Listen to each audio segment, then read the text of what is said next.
Deus Supremo, Criador,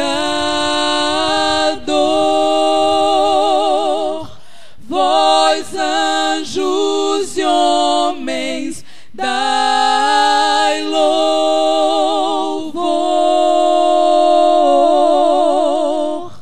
a Deus o Filho, a Deus o Pai, a Deus Espírito, glórias dai.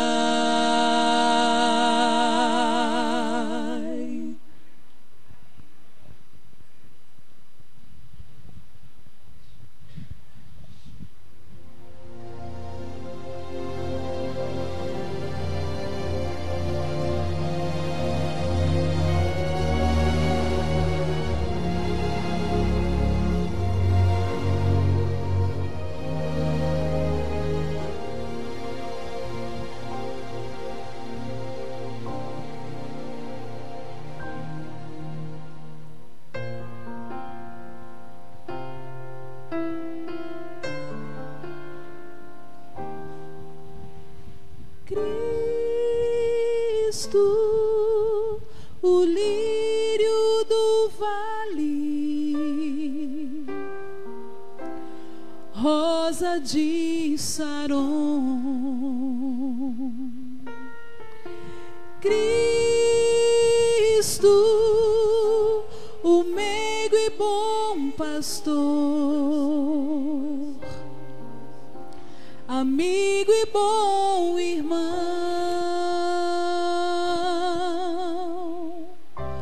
o Pai da eternidade, Cristo, o grande general, o Pai de amor eterno, Cristo, o vencedor do mal, com amor e com poder, Cristo dá o seu perdão. Ele é vida, basta crer, é verdade, salvação.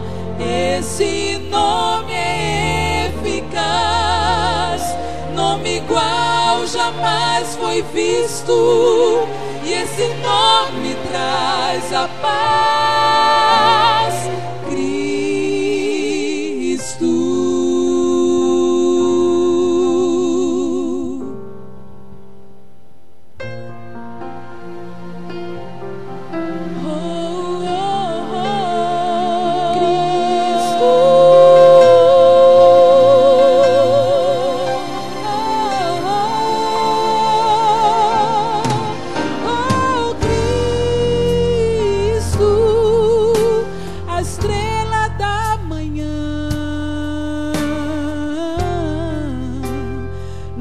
Que me refaz, Cristo, Cristo, a água e o pão, o príncipe da paz,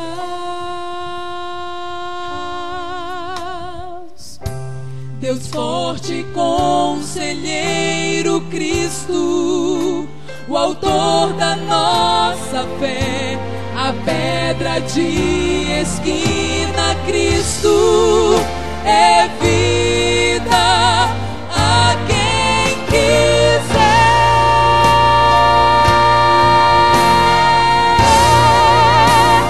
Com amor e com poder, Cristo dá o seu perdão. Ele é vida, basta crer, é verdade, salvação. Esse nome é eficaz, nome igual jamais foi visto, e esse nome traz a paz. Cristo.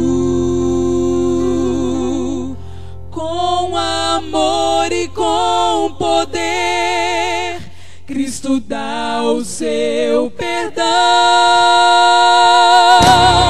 Com amor e com poder, Cristo dá o seu perdão. E Ele é vida, basta crer. É verdade, salvação. Esse nome é eficaz, nome igual jamais foi visto. E esse nome traz a paz.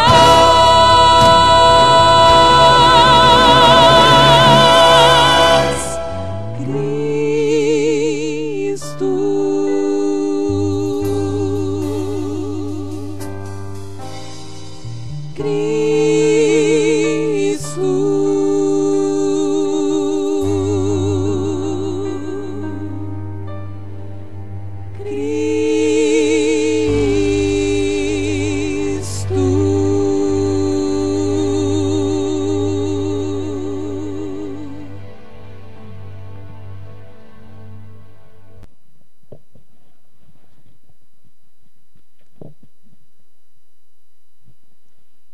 Que louvor inspirador, que Deus continue abençoando essas vozes, que elas continuem existindo para louvar o nome do Senhor. Para mim é uma grande alegria estar vindo à igreja de Madureira. Na verdade, a última vez que estive aqui deve ter aí uns 17 anos atrás. Então, muita coisa mudou e que bom que mudou para melhor. Louvamos a Deus por este belíssimo templo que vocês têm aqui e que este templo, que este lugar possa ser como uma luz aqui neste bairro, atraindo muitas pessoas para os pés de Jesus. Nós estamos na associação trabalhando com o Ministério da Mulher e tem sido, irmãos, uma grande alegria trabalhar com esse exército de mulheres. E aqui na igreja de Madureira, vocês estão vendo, né? Eu vou pedir que elas fiquem em pé, as mensageiras da esperança. Esse tem sido o nosso carro-chefe do Ministério da Mulher na Associação Rio Sul. Essas mulheres de branco, preto e lencinho vermelho, como eu vim pregar hoje no mês da família, eu não sabia, senão eu estaria aqui de mensageira da esperança também, Enilde. Mas esse lenço que elas usam, a camiseta, o uniforme, isso tudo tem um significado. O lenço não é um adereço a mais. Esse lenço, ele representa o compromisso que essas mulheres já assumiram diante de Deus, de que elas vão usar os seus dons, os seus talentos, que vão usar a sua vida para serem mensageiras da esperança. E nesse momento, nós queremos estender esse convite a todas as mulheres da igreja de Madureira.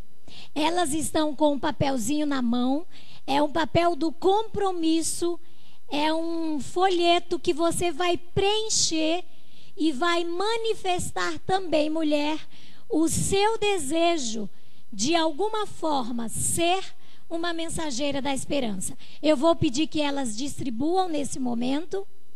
Podem sentar.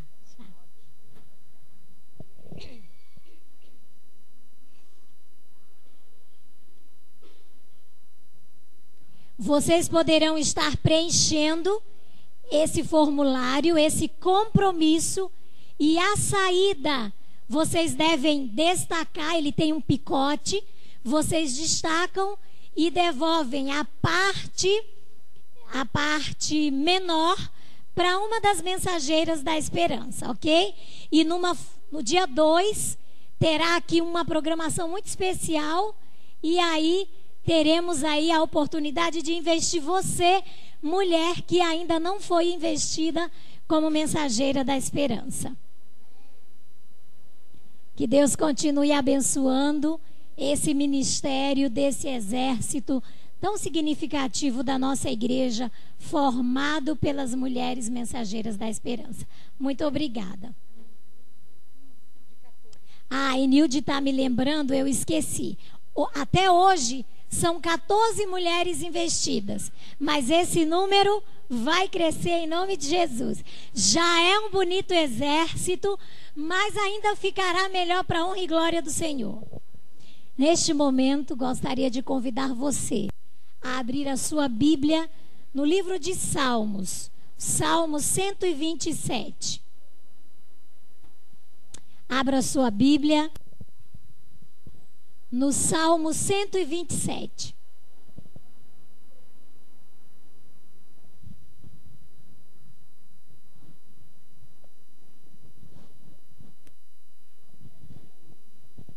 Quero parabenizar também a equipe do Ministério da Família, Kátia, por esse belíssimo projeto que está sendo realizado. Projeto este que tem como objetivo o fortalecimento dessa sagrada instituição que é a família. E durante este mês, com programas especiais, vocês estão tendo o privilégio de conhecer, de meditar, de refletir um pouco mais sobre a importância desse círculo sagrado que é a família. Antes de lermos a palavra, eu quero convidar mais uma vez. Feche os seus olhos e vamos orar. Grandioso Deus e eterno Pai, é muito bom estar na tua casa nesta manhã. É muito bom cantar, é muito bom ouvir louvores, é muito bom sentir a tua presença em nosso meio. Querido Pai, a tua palavra está aberta neste momento. E humildemente queremos pedir que o sangue de Jesus nos limpe e nos purifique de todo pecado. Que o teu Espírito impressione a nossa mente neste momento para que possamos ouvir a tua voz através da tua palavra. O horário já está um pouco avançado, mas nós queremos pedir, Pai, que o Senhor nos dê paciência e concentração para que a tua voz possa ser ouvida nesta manhã. Nós pedimos estas bênçãos e desde já agradecemos humildemente em nome de Jesus, o nosso Salvador. Amém. O Salmo 127, eu costumo dizer que é o Salmo da família. E ele diz assim: se o Senhor não edificar a casa, em vão trabalham os que a edificam. Se o Senhor não guardar a cidade, em vão vigia a sentinela. Inútil vos será levantar de madrugada, repousar tarde, comer o pão que penosamente granjeaste. Aos seus amados ele o dá enquanto dormem. Herança do Senhor são os filhos, o fruto do ventre, o seu galardão. Eu amo esse salmo da palavra de Deus e gosto quando ele diz assim: se o Senhor não edificar a casa, em vão será todo o trabalho feito. Se o Senhor não for a base, se o Senhor não for o fundamento, tudo será inútil.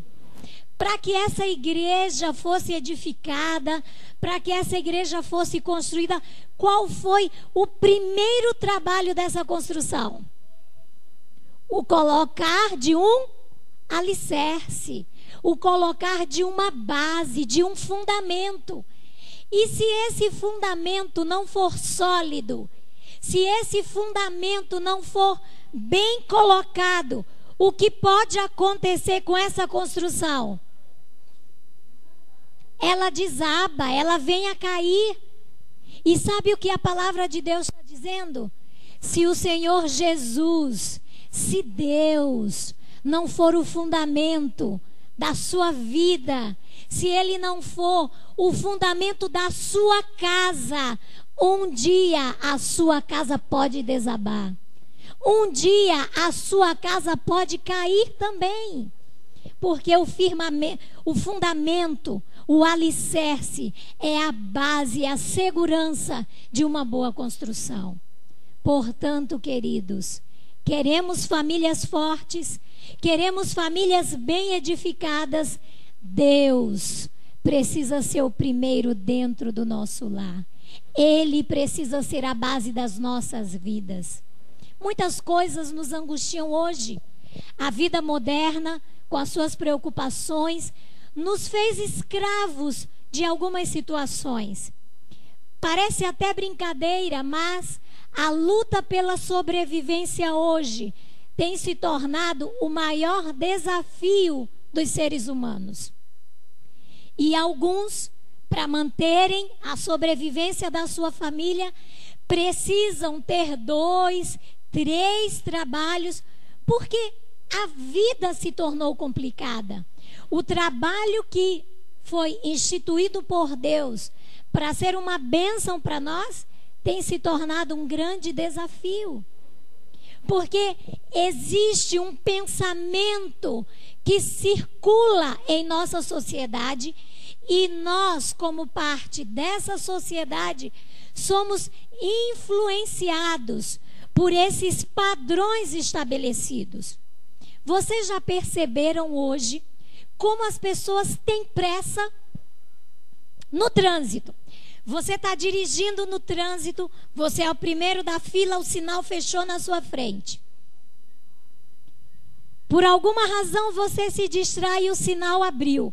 Se você não arranca imediatamente, o que acontece? Vem um buzinaço. Quando esse buzinaço não vem acompanhado de um elogio, não é verdade? As pessoas têm pressa no trânsito, as pessoas têm pressa nas ruas. Alguns já não vão mais aos bancos, sabiam?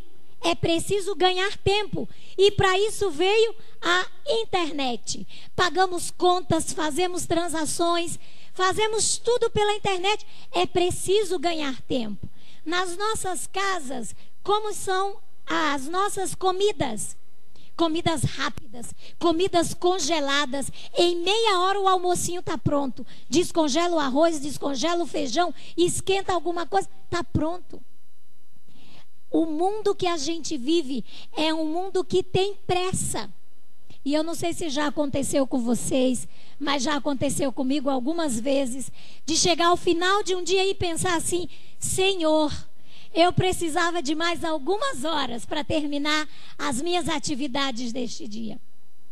E sabem, todas as vezes que eu me pego pensando dessa maneira, vem um pensamento junto que é assim: Jeanette, não tem nada errado com as 24 horas que Deus nos deu. As 24 horas que Deus instituiu para organizar a nossa vida compõem o tempo perfeito de uma parte clara para o trabalho e de uma parte escura para o descanso. Só que o homem bagunçou tudo e a gente fica acordado até mais tarde, fica com sono de dia. E nós invertemos as coisas e complicamos ainda mais a nossa qualidade de vida. 24 horas de um dia, parte clara e parte escura, é o tempo perfeito para nós organizarmos as nossas atividades e buscarmos sabedoria de Deus para estabelecer aquilo que deve ser prioridade em nossas vidas. Mas o tempo não é o único problema da nossa sociedade hoje. Sem percebermos, esse mundo agitado que corre, ele nos empurra também para uma outra situação chamada consumismo. Em nossa sociedade hoje, ter significa pertencer. Então, se você tem um bom carro, se você tem boas roupas, se você tem coisas, opa, você é bem-vindo, você é valorizado. E, queridos, isso acontece no nível inconsciente. E muitas vezes nós reproduzimos isso de forma não consciente, porque é algo muito sutil. A mídia, se nós pararmos para analisar, ela se tornou especialista em criar falsas necessidades para nós e para os nossos filhos. A mídia, ela diz que o seu cabelo é feio, que a sua casa está ruim, que o seu carro está velho, que o seu celular não tem valor. Verdade ou mentira? Ela trabalha em cima de um princípio para criar uma insatisfação com você mesmo, com aquilo que você tem, para que essa insatisfação mova você a consumir cada vez mais. Pensem comigo. Às vezes, mulheres, vou falar um pouquinho agora das mulheres. Abrimos o nosso guarda-roupa, roupas, sapatos, e aí algumas dizem assim: não tenho nada para vestir. Porque parece que alguma coisa lá no inconsciente diz assim: não basta ter roupas e sapatos. É preciso ter roupas e sapatos nos modelos e nas cores da moda. Agora eu vou falar com os homens também. E aí tá o homem lá, passa aquela propaganda do carro novo. Puxa, preciso comprar um carro, preciso trocar meu carro. Não basta ter um carro para você ir de um lugar para o outro. Parece que alguma coisa mais forte diz assim: você precisa de um carro novo. E vocês acham que os jovens estão fora dessa? Claro que não. Eu tenho um filho de 14 anos. E ele diz para mim assim: mãe, eu quero um celular. Tá bom, meu filho. A gente tinha um aparelhinho lá, em bom estado. Não, mãe, esse aí não. Aí eu falei: meu filho, mas esse aqui dá pra gente falar. E ele gosta, às vezes, de ir em algum ou outro programa sozinho, com pessoas de confiança, e a gente deixa. Mas o celular é aquele instrumento que a gente usa para monitorar. Tá tudo bem, que horas vai chegar. Mas não serve. Qual é o objetivo de um celular? Qual é? O primeiro: comunicação, de ligar. Ele surgiu como um telefone móvel. Mas hoje celular é só para isso? Ah, porque ele falou para mim: mãe, eu não quero. Esse aí, nossa, nem dá para tirar foto. Falei: ok, então você quer também uma máquina fotográfica. Não, mãe, mas esse também não acessa a internet. Tudo bem, você quer acessar a internet. Não basta ter um celular. Esse celular precisa acessar a internet, tirar foto, ter uma boa resolução, ter 2 ou 3 chips e por aí vai. Porque alguma coisa, de forma inconsciente, tem moldado as nossas mentes para consumir cada vez mais. Não basta, às vezes, ter a despensa da casa abastecida. Porque parece que é alguma coisa assim: olha, sábado à noite tem que lanchar com os amigos. Domingo é dia de almoçar fora, tem que ter o dinheirinho extra para sair e comer fora com a família. Percebem, queridos, como esse estilo de vida acelerado, consumista, tem nos empurrado para buscar a nossa felicidade nas coisas? E muitos de nós, como pais, estamos muito empenhados em edificar apenas materialmente as nossas famílias.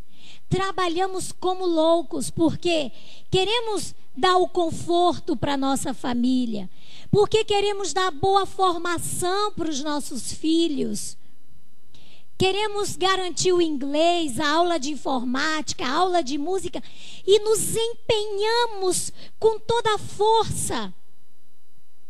E alguns pais enganosamente pensam que estão edificando bem as suas famílias quando estão buscando apenas a edificação material de suas famílias. É um equívoco, queridos, achar que edificar a nossa família é apenas o lado material. E deixe eu esclarecer alguma coisa. Eu não sou contra a tecnologia, eu não sou contra o conforto, eu louvo a Deus pela tecnologia, porque com a voz rouca que eu tenho, se não fosse esse microfone, eu seguramente não daria conta de falar e vocês me ouvirem. A tecnologia não tem nada de errado com ela. Não tem nada de errado em você ter o seu carro novo, em você ter os seus aparelhos eletrônicos e dar o conforto para a sua família. Deus deu a inteligência ao ser humano para criar coisas que facilitam o nosso dia a dia. Não existe nenhum problema com isso. O problema está em como nós estabelecemos as prioridades dentro da nossa casa. Porque muitas vezes, nessa busca por ter coisas para garantir a sobrevivência da nossa família, nós ficamos cansados, nós ficamos estressados, nós ficamos debilitados. E aquilo que é mais importante, que é a edificação espiritual das nossas famílias, fica sendo comprometida constantemente. Quantos de nós, muitas vezes, depois de um dia corrido, de trabalho, de trânsito, de atividades, quantos de nós estamos cansados demais para reunir a nossa família e fazer o culto familiar? Quantos de nós, nesse corre-corre, não temos tempo de vir à igreja no culto de quarta-feira, nos cultos de domingo, de trazer os nossos filhos à casa de Deus?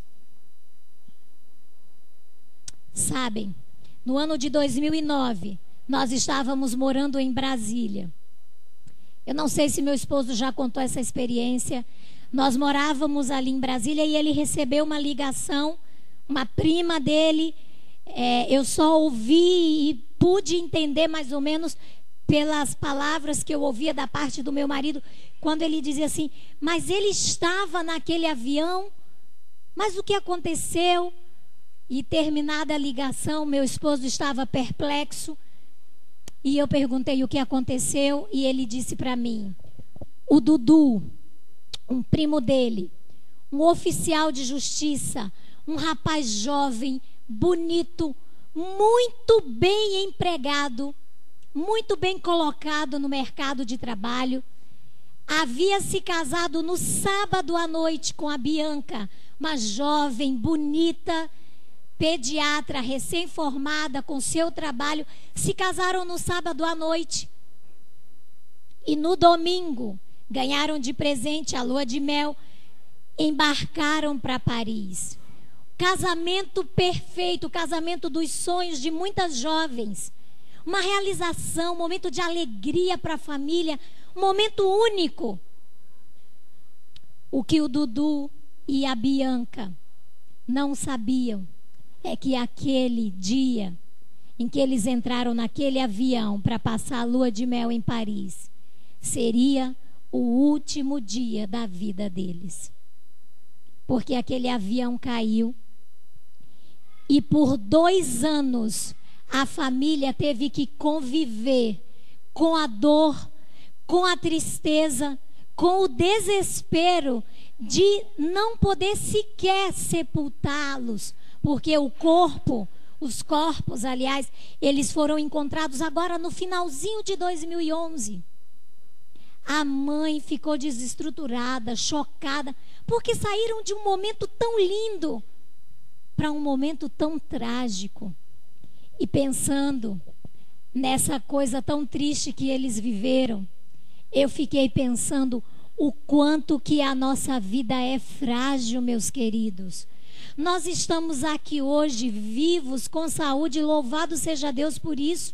Mas o que vai acontecer até eu chegar em Campo Grande, na minha casa, eu não sei.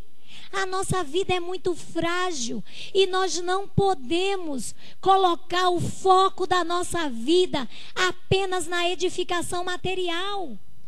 porque em algum momento a dor vai bater a nossa casa, a tristeza da separação pode chegar a qualquer hora. E o fundamento da nossa vida vai estar onde? Nas coisas que nós conquistamos?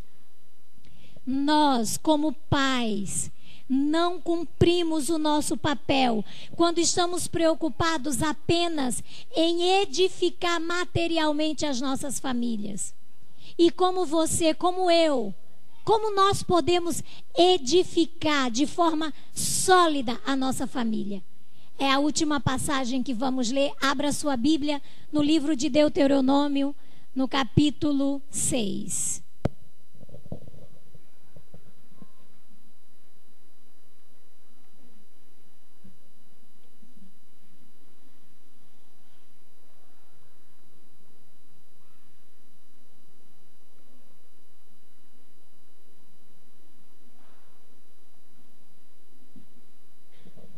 Só para lubrificar a garganta, não costumo beber água, mas eu estou um pouco mais rouca do que normalmente sou.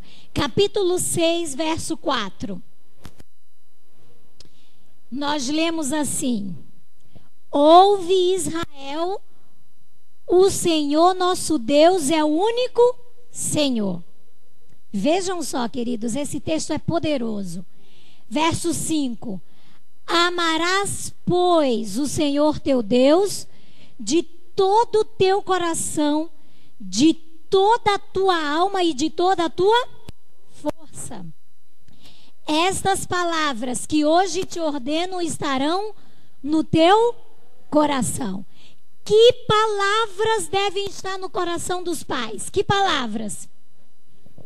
Amarás o Senhor teu Deus de todo o teu coração, de toda a tua alma, com toda a sua força. Isso deve estar onde? No coração de nós, pais e mães. Por quê? Vejam que o verso continua no verso 6. O que ele diz?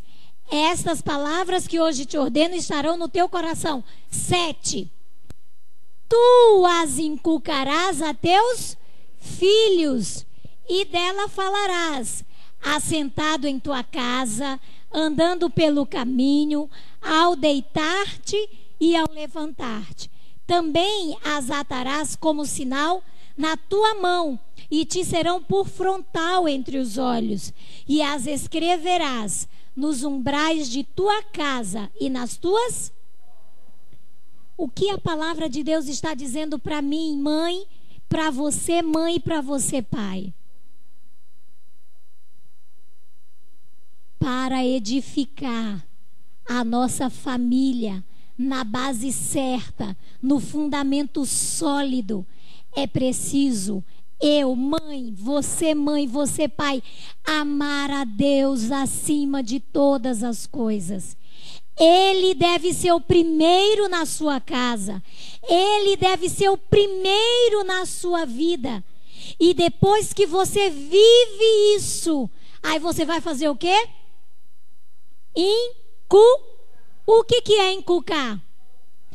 Colocar dentro da cuca. É isso mesmo.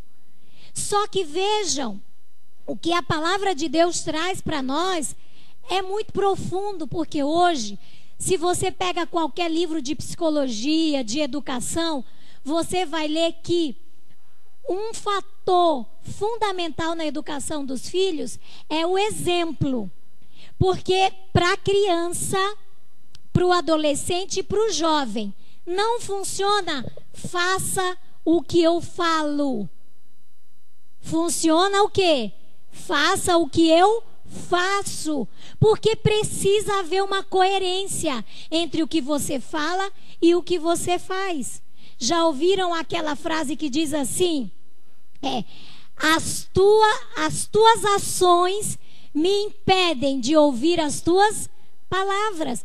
Porque quando não há coerência, isso não serve em educação. O poder do exemplo, ele é o maior influenciador das ações dos nossos filhos.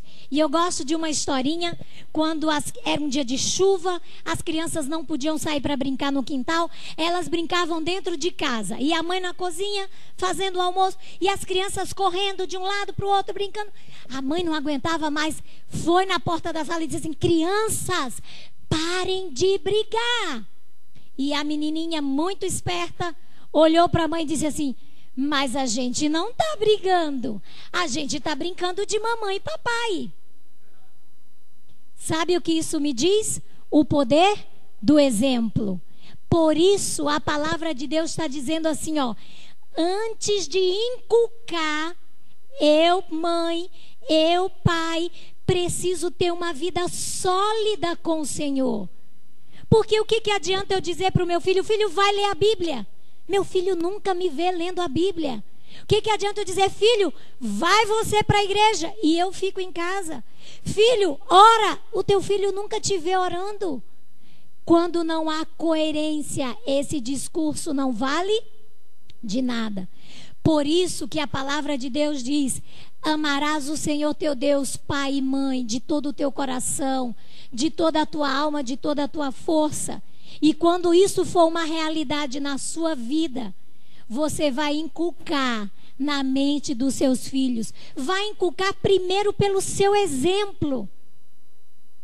E depois vai inculcar também usando outros recursos do dia a dia para estar colocando os seus filhos diante do Senhor.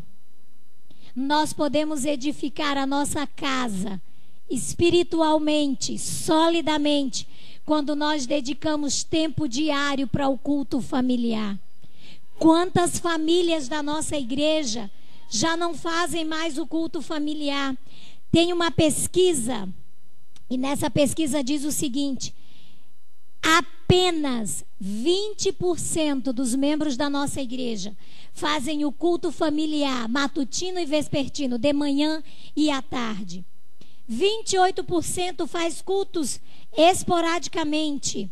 52% já não fazem mais o culto familiar. Eu queria desafiar as famílias da igreja de Madureira a colocar como prioridade erigir um altar dentro da sua casa, sendo este o culto familiar. A vida é corrida, é verdade. Os horários são desencontrados, é verdade. Mas nada vai sustentar a sua família se você não colocar Deus como base.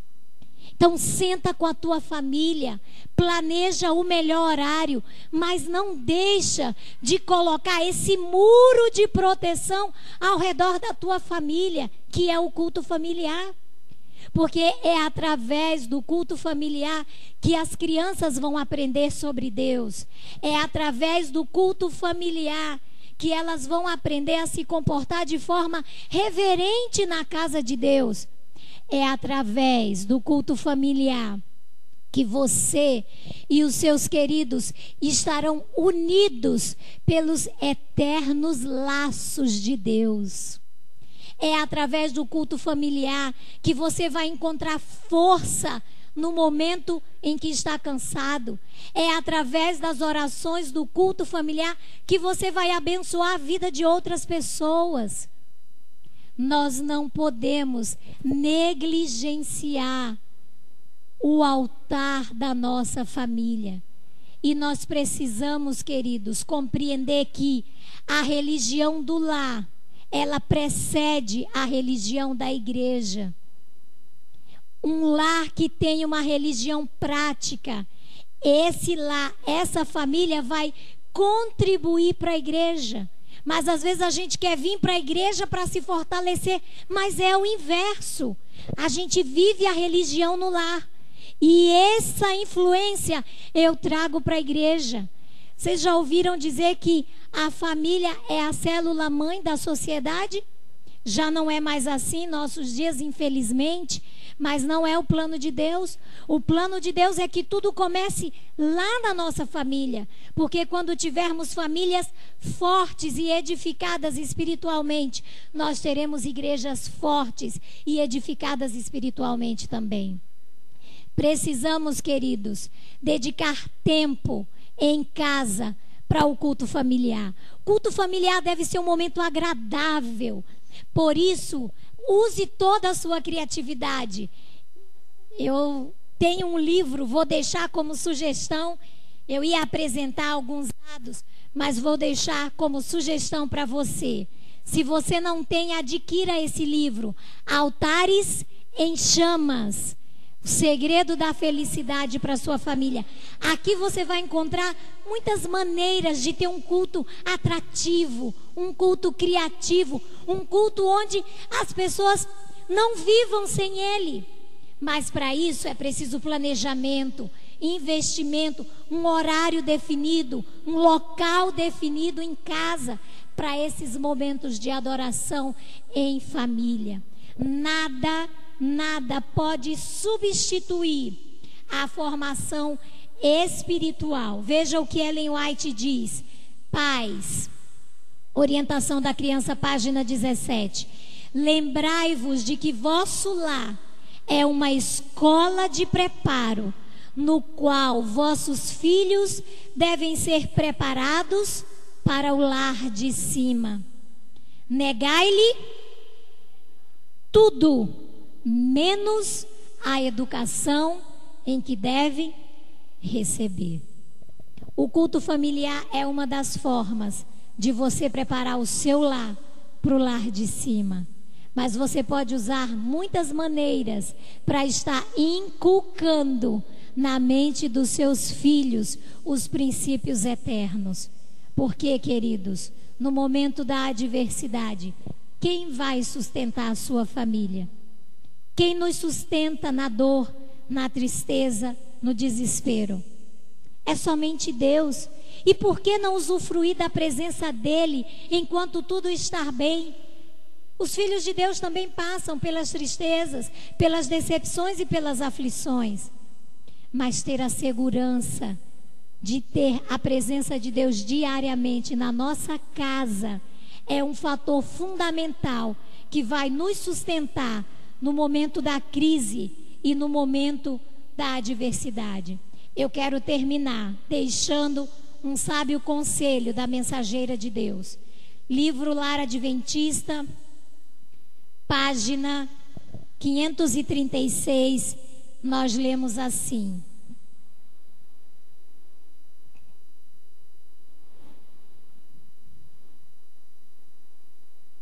no desempenho de vosso trabalho por vossos filhos, apegai-vos à poderosa força de Deus.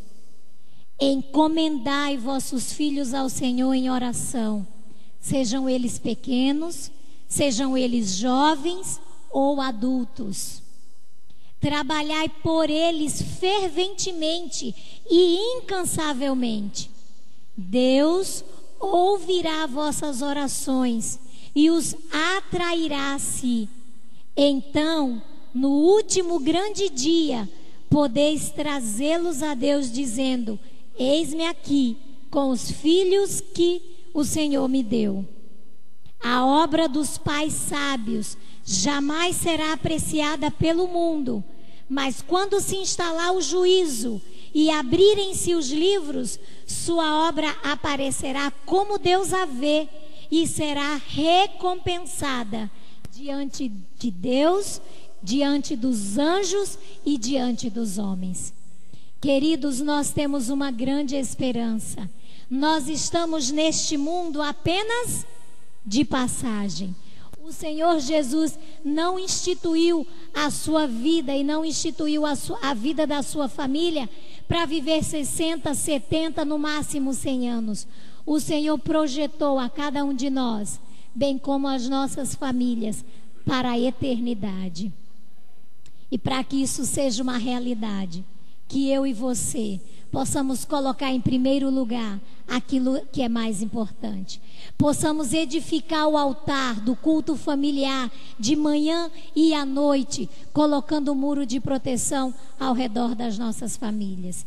Que Deus nos abençoe e que nenhum de nós esteja fora do grande dia, que juntos, abraçados com a nossa família, possamos nos encontrar com o Senhor Jesus e viver a eternidade com Ele. Amém.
Em transgressão caí, quis pra mim as coisas que o mundo dá valor. Tentei voltar, mas preso em trevas vi meu coração. Então em mim se apagou o sorriso e a luz do olhar.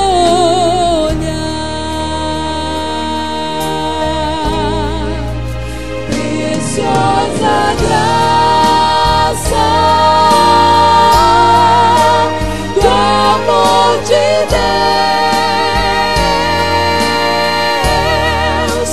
e em Jesus a salvação ao pecador.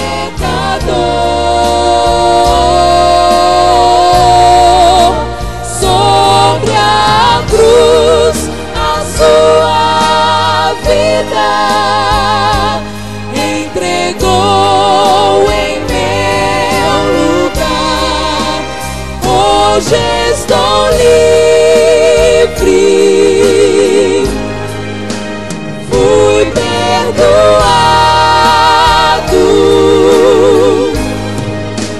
Preciosa graça do amor.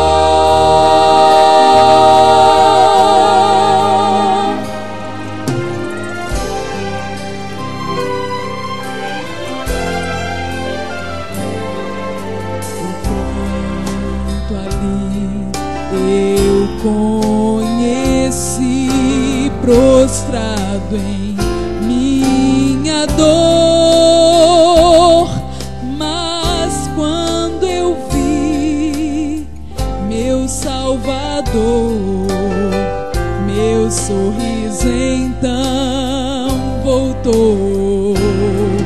Ao me ajudar, eu enxerguei os cravos em suas mãos e compreendi que ao me afastar quebrei seu coração.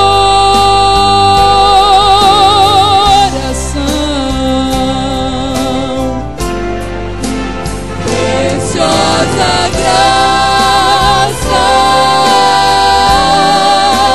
do amor de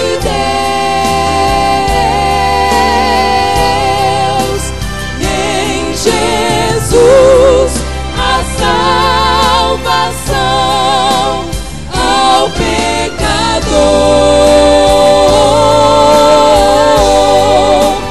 Sobre a cruz, a sua vida entregou em meu lugar. Hoje estou livre, fui perdoado.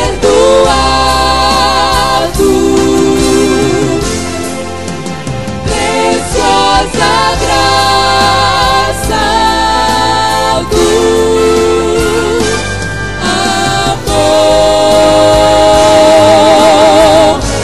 Foi lá na cruz que a sua vida entregou em meu lugar. Hoje estou livre,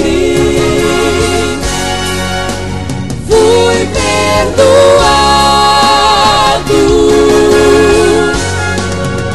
Preciosa graça do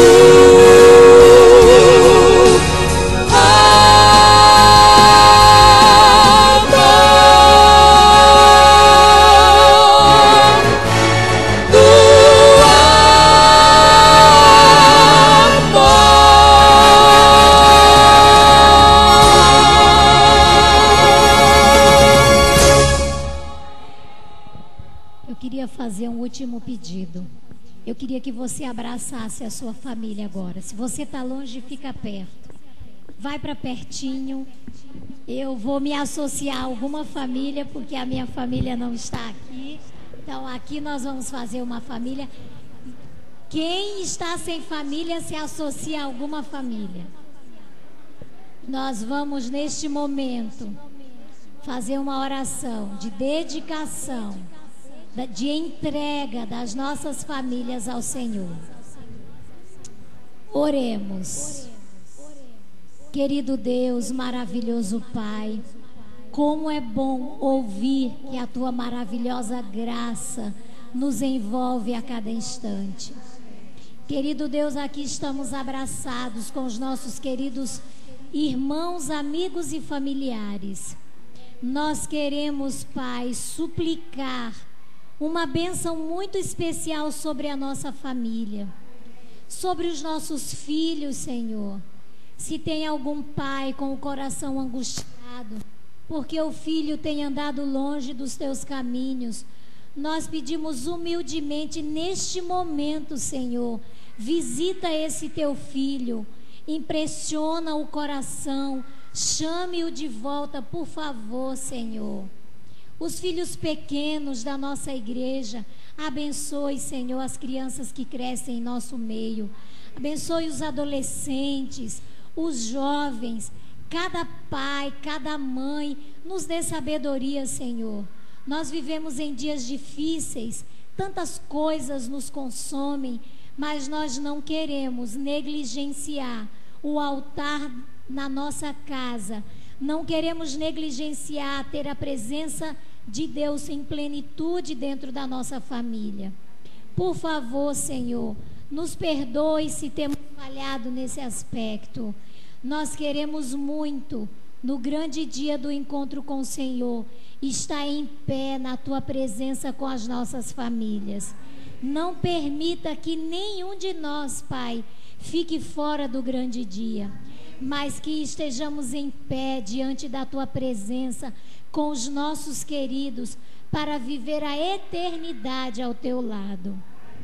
Fortalece, Senhor, nas nossas limitações.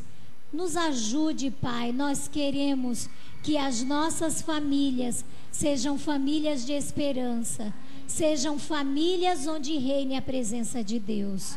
Nós pedimos esses favores e humildemente já agradecemos, não porque merecemos, porque nós não somos nada, mas confiamos nos méritos de Cristo Jesus, o nosso Salvador. Amém. Amém.